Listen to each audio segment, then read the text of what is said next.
Good morning, folks. John Havlicek here with another edition of Common Grounds, where we share some coffee and find some common ground in the issues of the day that unite us. And today's topic is again public education, and it's the second part in a four-part series on vouchers, private vouchers, and the programs here in Wisconsin and how they work, and why they really are just incredibly damaging to public education and the communities we serve, communities big and small. Okay? So today's part in the series is about the fallacy of voucher funding and how the funding seems to be explained very clearly, but it's actually incredibly misleading. And when you really dive into it, you're going to kind of scratch your head and go, boy, why would anybody think that that would work? Right? I think you'll have a little bit of an eye opener here. So a couple of terms we need to understand. First, per pupil funding. Per pupil funding is the way I think every state in the country and every school district in every state probably talks about their budget. And it is as simple as it sounds. Take the number of kids, or excuse me, the number of your budget, divide it by your number of kids, and you get per pupil funding. Okay. We'll talk about why that doesn't really work in just a sec. And then voucher funding. The theory when these came about was that the money would follow the student, and they do it on a per kid basis again.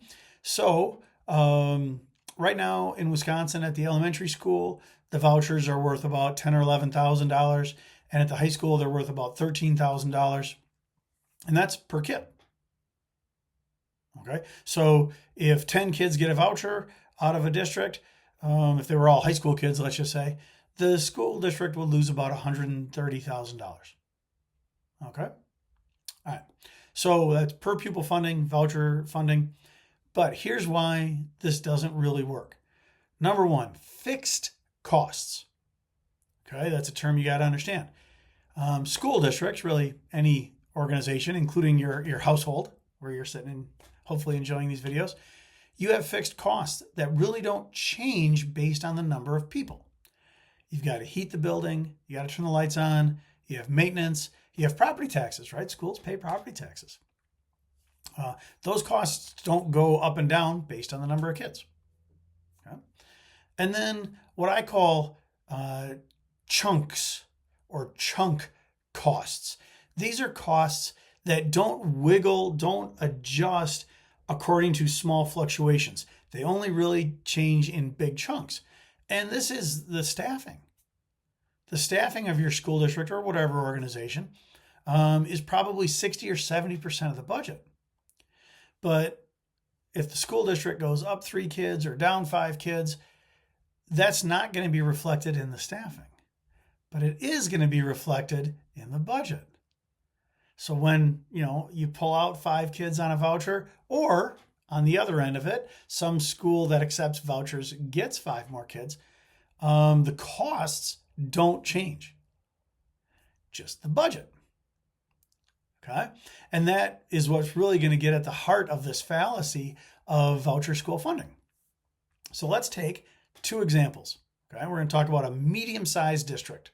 It's got 5 elementary schools, 2 middle schools, and 1 high school. The 5 elementary schools each have 2 first grade classrooms, 2 second grade classrooms, and so forth. Okay, so you've got 10 first grade classrooms across the district, 10 second grade classrooms, and so forth. Okay, you could take 1 kid out of each one of those classrooms, give them a voucher, and send them on their way to some voucher accepting school. That school district isn't going to be able to reduce their costs at all. They still have to heat the building. They still have to clean the hallways, right? So those fixed costs aren't going to change. And the chunk costs aren't going to change either, because these are kids from different buildings. Their families live in different parts of the city. There's no way to condense such that you could reduce something like a staff member. You just can't. These are not like boxes of macaroni and cheese on a grocery store shelf where you could cram things together differently and then have saved space at the end. It just doesn't work like that. School districts and organizations have a certain amount of flexibility, a certain amount of wiggle room, and you have to have that. And so the system would just flex a little bit. You wouldn't actually be able to reduce any staff. Okay, high school example. I teach in a high school that's got about 1,000 kids. You could absolutely add or subtract 25 freshmen, 25 sophomores, juniors and seniors. That would be 100 kids. But the costs probably wouldn't go up unless some of those kids had very special needs, or they were in a very particular program that you wanted to add or something. And if you pull those kids out, your costs probably don't go down. So then on the other end of it, that voucher accepting high school, they bring in 100 kids, unless they're a really, really small high school to begin with. Their costs don't go up, but they are getting more funding. So on the public school end, costs don't go down, but we lose funding. And on the private school voucher accepting school end, costs don't go up, but they get a huge influx of cash.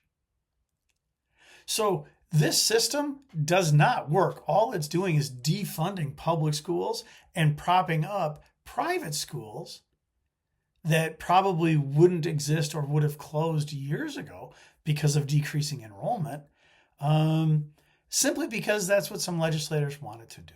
It doesn't actually make sense from a budgeting standpoint or even a simple math standpoint, but it is what we've got. Okay? And so this is very, very damaging to public school systems, large and small. Large and small. The districts that really get hit hard are the rural districts, which ironically tend to vote more conservatively because they don't have as much flexibility. They don't have as much wiggle room. All right. So that was 7 minutes on the fallacy of voucher funding. Have a good day, folks.